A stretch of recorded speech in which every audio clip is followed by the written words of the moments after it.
আসসালামু আলাইকুম, আমি ডক্টর রাকিব ভুইয়া। তো আজকে আমরা আলোচনা করব ক্যালসিয়াম চ্যানেল ব্লকার নিয়ে। ক্যালসিয়াম চ্যানেল ব্লকার খুবই ব্যবহৃত একটি গ্রুপ, যেটা হচ্ছে অ্যান্টি হাইপারটেনসিভ হিসেবে এবং আরও অনেক জায়গায় আমরা এটাকে ইউজ করে থাকি। তাহলে আজকে আমরা শিখব এই ক্যালসিয়াম চ্যানেল ব্লকারকে কীভাবে সহজে মনে রাখা যায় এবং এটার ইউজ, তারপর কোনটা ইন্ডিকেশন, সাইড এফেক্ট সব কিছু আজকে আমরা সহজভাবে শিখবো ইনশাল্লাহ। তো চলো শুরু করা যাক। তাহলে আমরা প্রথমে শিখবো হচ্ছে ক্যালসিয়াম চ্যানেল ব্লকারের আন্ডারে আমরা মেইনলি তিনটা গ্রুপের তিনটা ড্রাগ সম্পর্কে আমরা পড়াশোনা করি। এটাকে আমরা মনে রাখতে পারো ভেরি নাইস ড্রাগ দিয়ে। তাহলে আমরা প্রত্যেকটার ফার্স্ট ওয়ার্ডটা আমরা মনে রাখবো। তাহলে দেখো আমি একটু কালার করে দিছি, ভেরি নাইস ড্রাগ। তাহলে প্রথম হচ্ছে বি। প্রথমে আমরা কি দেখব? বিতে হচ্ছে ভেরাপামিন।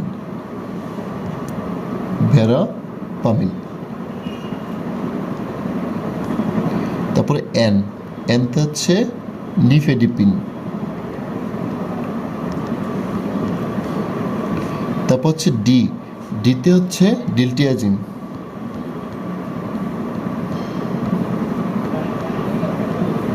তাহলে এই তিনটা হচ্ছে ক্যালসিয়াম চ্যানেল ব্লকারের তিন গ্রুপের তিনটা ড্রাগ, যেগুলো আমাদের জানতেই হবে। তাহলে আমরা কী দিয়ে মনে রাখবো? ভেরি নাইস ড্রাগ দিয়ে। তারপর আসি ক্যালসিয়াম চ্যানেল ব্লকারের একটা গ্রুপের নাম হলো ডাইহাইড্রোপ্যারিডিন। এবং এই ড্রাগগুলো চেনার নিয়ম, চেনার উপায় হচ্ছে সাফিক্স হিসেবে কি থাকবে? আইন থাকবে। নামের শেষে কী থাকবে? আইন থাকবে, বা আমরা বলতে পারি ডিপিন থাকবে। নামের শেষে কী থাকবে? ডিপিন। ওকে, তাহলে আমরা যদি দেখি যে ড্রাগগুলোর নাম কি,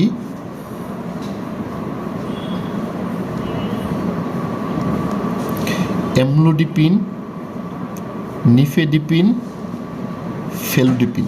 তাহলে এমলু, নিফে, ফেলু, এই তিনটা মনে রাখলেই আমরা ডাইহাইড্রোপ্যারিডিন যে গ্রুপের যে ক্যালসিয়াম চ্যানেল ব্লকারগুলো, সেগুলো আমরা সহজেই মনে রাখতে পারি। তাহলে এগুলোর নামের সাথে কী থাকবে?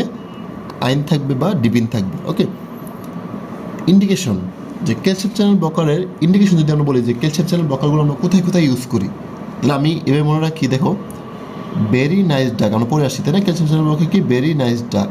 এখন তোমাকে আমি কোশ্চেন করলাম যে ক্যালসিয়াম চ্যানেল ব্লকার কি ভেরি নাইস ড্রাগ? তুমি বললা হ্যাঁ, কারণ এটা সবাই স্বীকার করবে যে ক্যালসিয়াম চ্যানেল ব্লকারগুলো কি ভালো ড্রাগ। তাহলে আমরা HA বা হা দিয়ে মনে রাখবো। কী কী দেখো, এইচতে হচ্ছে হাইপারটেনশন,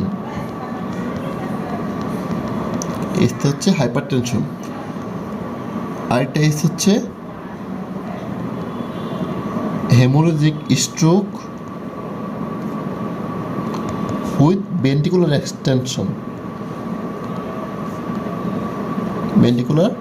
এক্সটেনশন। আমরা যদি কোনো হেমোরেজিক স্ট্রোকের যদি সেটা ভেন্ট্রিকুলার এক্সটেনশন থাকে, তখন আমরা হচ্ছে নিমোডিপিন যে ড্রাগটা, সেটা আমরা ইউজ করে থাকি, যেটা একটা ক্যালসিয়াম চ্যানেল ব্লকার। তাহলে আমরা এইচ দিয়ে দুইটা ড্রাগের নাম মনে রাখবো। কী কী? একটা হচ্ছে হাইপারটেনশন, আরেকটা হচ্ছে haemorrhagic stroke with ventricular extension. তারপর আমরা মনে রাখবো হচ্ছে এ দিয়ে আমরা দুটো ড্রাগের নাম মনে রাখবো। এতে হচ্ছে অ্যানজাইনা, আরেকটা এতে হচ্ছে অ্যারিথমিয়া। অ্যারিথমিয়াতে আমরা কী ইউজ করি? ক্যালসিয়াম চ্যানেল ব্লকার ইউজ করি। যেমন কী আছে অ্যারিথমিয়া বলতে? Atrial fibrillation, atrial Flutter. তাহলে আমি কীভাবে মনে রাখবো ইন্ডিকেশনটা? যে আমরা জানি ক্যালসিয়াম চ্যানেল ব্লকারগুলোর ড্রাগগুলো হচ্ছে ভেরি নাইস ড্রাগ, তাই না? তো ভেরি নাইস ড্রাগটা কি?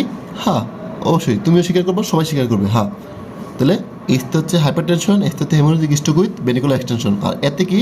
এতে হচ্ছে অ্যানজাইনা, এতে হচ্ছে অ্যারিথমিয়া, এতে মধ্যে এট্রিয়াল ফিব্রিলেশন, এট্রিয়াল ফ্লাটার। ওকে, তারপর সাইড এফেক্ট কী কী আছে? তো যেহেতু ড্রাগের আমরা জানি সকল ড্রাগেরই মোটামুটি কী থাকে, কম বেশি সাইড এফেক্ট থাকে। তাহলে ক্যালসিয়াম চ্যানেলের সাইড এফেক্ট কী আছে? Side effect of calcium channel blocker কী কী আছে আমরা যদি দেখি, আমরা এটাকে মনে রাখবো হচ্ছে বঙ্গুর বা বাঙ্গা। তাহলে ব্রিজ দিয়ে আমরা কী কী মনে রাখবো? বিতে হচ্ছে ব্রাডিকার্ডিয়া, বৃত্তে হচ্ছে ব্রাডিকার্ডিয়া। তারপর আরতে হচ্ছে রিফ্লেক্স টাকিকার্ডিয়া।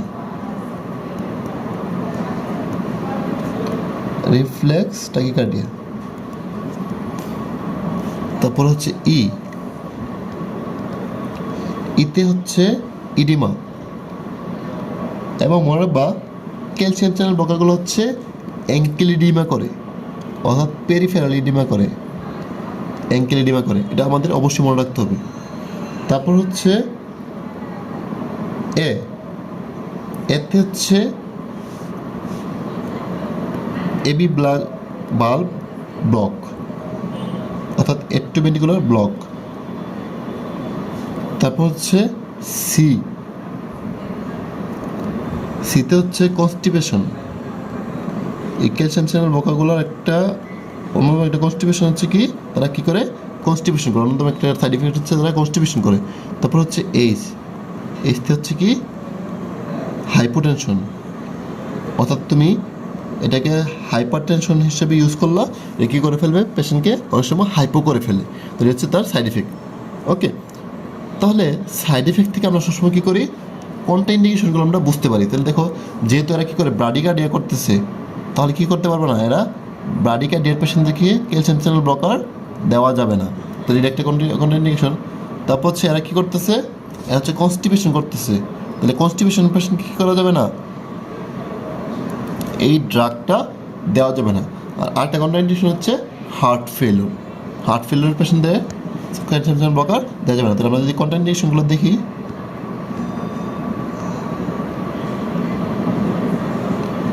কন্ট্রাইন্ডিকেশন এটা মুখস্থ কিছু নেই, আমরা সাইড ইফেক্ট থেকে বুঝতে পারি, যেটা সাইড ইফেক্ট থাকবে আমরা সেই জায়গায় কী করবো না, এগুলা ইউজ করবো না।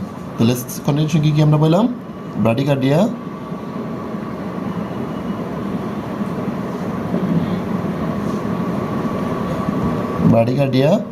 তারপর হচ্ছে কনস্টিপেশন, যে সকল পেশেন্টের কনস্টিপেশন থাকে তাদের কী করবো না, ক্যালসিয়াম চ্যানেল ব্লকার দিব না। আর হচ্ছে হার্ট ফেলিওর, অর্থাৎ হার্ট পেশেন্ট আমরা কী করবো না, আমরা হচ্ছে